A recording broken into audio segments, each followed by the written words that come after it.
Hello friends, welcome back to my channel Bharat Legal Bytes, and today in this video I will tell you what is contract, means introduction of contract and formation of contract. So let's get started.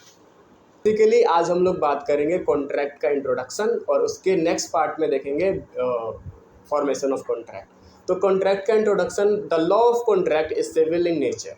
इसका मतलब है कि अगर आपका कोई party other party है और एक फर्स्ट पार्टी है और एक सेकंड पार्टी है, दोनों आपस में कॉन्ट्रैक्ट करते हैं तो वो कॉन्ट्रैक्ट में वो कंपनसेशन के रूप में मांग सकते हैं या डैमेजेस क्लेम कर सकते हैं।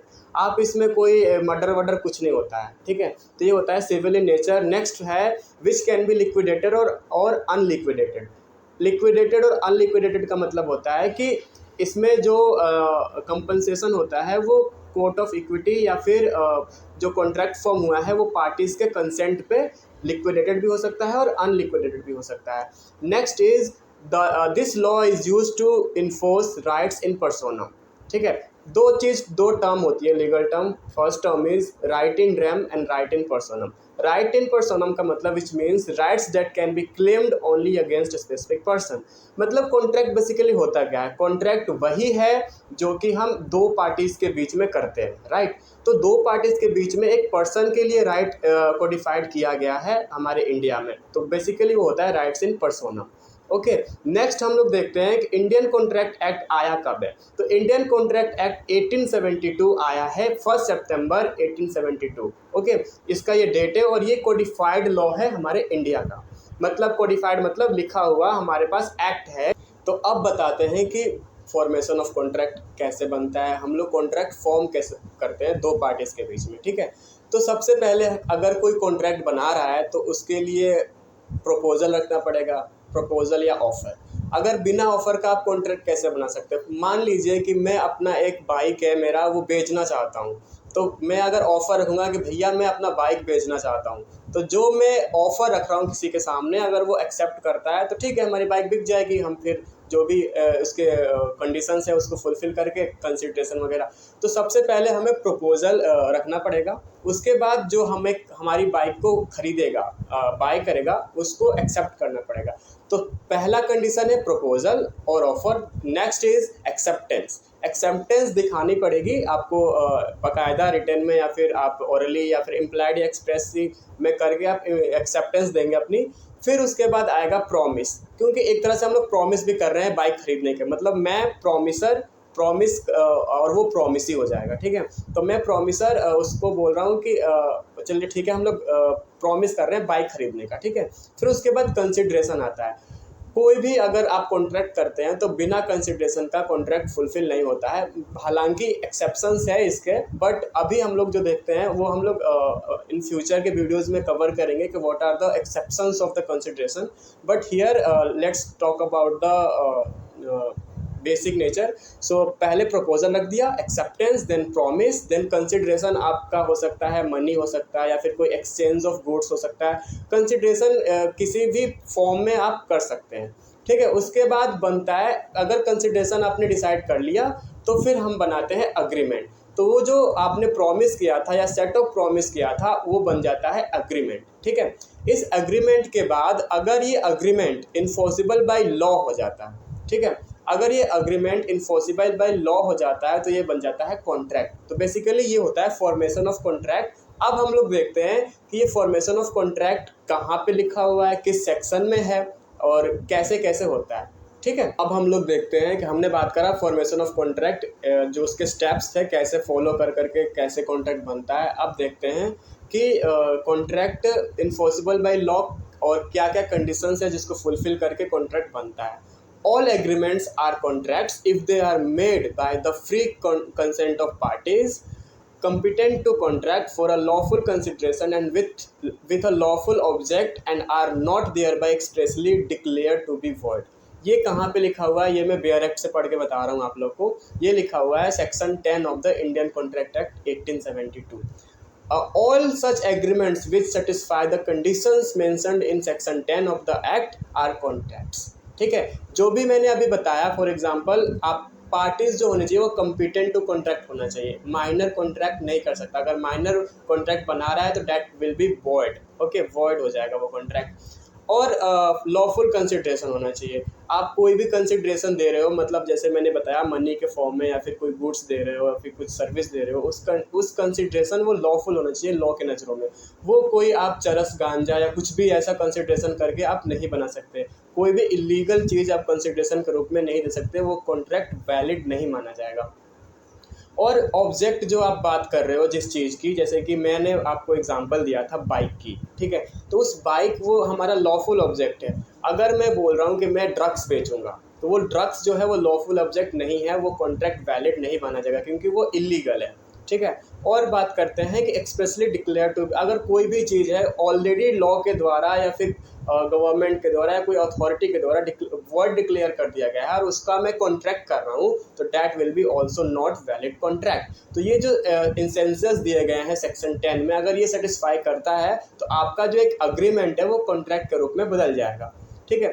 तो ये थे इंसेंसेस ऑफ सेक्शन 10। अब बात करते हैं कॉन्ट्रैक्ट।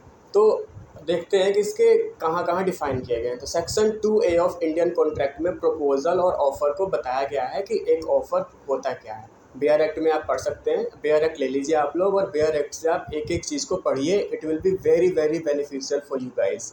ओके, सो ये डिफाइन किया गया है सेक्शन 2A में ऑफर, ठीक है। ऑफर के एसेंशियल्स क्या होता है? अगर कोई पार्टी अपना ऑफर देता है, जैसे कि मैंने आपको बताया था बाइक सेल करने की, मैंने एग्जांपल जो दिया था, अगर मैं ऑफर देता हूँ उसके एसेंशियल्स क्या होंगे? तो पहला जो एसेंशियल्स है वो है क्लियर एंड डेफिनेट। मेरा जो ऑफर होना चाहिए वो क्लियर होना चाहिए विथ कंसिडरेशन कि मैं इतने में बाइक बेचूंगा आपको, ये कंडीशंस है, ये खराबी है इसमें, जो भी प्रॉब्लम्स है, जो भी जितने साल मैंने यूज़ करा है, हर चीज़ में क्लियर और डेफिनेट मैनर में बताऊंगा अपने ग्राहक को, कस्टमर को, जो भी लेने वाला है, ठीक है, एक्सेप्टर को। ओके, और सेकंड एसेंशियल है इंटेंट टू बी बाउंड। मुझे भी पता रहेगा और सामने वाला पार्टी को भी पता रहेगा कि जो मेरा ये ऑफर है ये बाउंड है, लीगली बाउंड है, इंटेंट टू बी बाउंड। आप इससे मुकर नहीं सकते। अगर आपने एक्सेप्ट किया है और आपने लिया है तो ये लीगली बाउंड है। इसके लिए हम कोई भी पार्टी सू कर सकता है एक दूसरे को अगर कोई फ्रॉड या फिर कुछ भी होता है तो। Next is communication. Communication offer में, offer must be communicated to the offeree. Okay, offeree कौन हुआ? मैं ऑफरर होऊंगा। अगर मैं ऑफर देता हूँ तो मैं ऑफरर हो जाऊंगा और जो ऑफर एक्सेप्ट करता है वो होता है ऑफरी, ठीक है। तो मेरा जो ऑफर है वो ऑफरी के पास कम्युनिकेशन जरूर होना चाहिए बीच में। विदाउट कम्युनिकेशन ऑफर वैलिड नहीं होता है। या फिर कम्युनिकेशन वो एक्सप्रेसली हो सकता है, इम्प्लाइड हो सकता है, या फिर रिटर्न में हो सकता है, आपकी मर्जी आप कैसे कर रहे हैं, वो ऑरली भी हो सकता है, ठीक है। तो ऑफर एक्सप्रेस होना चाहिए।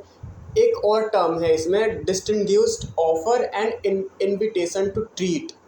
एक केस लॉज है जिसमें हरीश वर्सेस निकर्सन। इस केस में क्या हुआ था, इसमें डिफरेंस बताया गया है कि ऑफर और इनविटेशन टू ट्रीट में क्या डिफरेंस है।